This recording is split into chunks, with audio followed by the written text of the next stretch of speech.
நெய், நல்லெண்ணெய், பட்டை, புதினாமல்லி, இதில் போட்டு நல்லா வளர்க்கணும். மூடுனா கூட அந்த மனம் ஒரு மாதிரி அப்போ 2 நிமிஷமாவது கொஞ்சம் வாட போகிற வரை வைக்கணும்.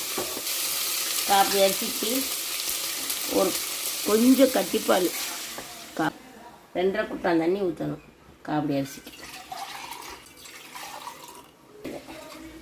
இதுக்கு தேவையான அளவு உப்பு, தேவையான அளவு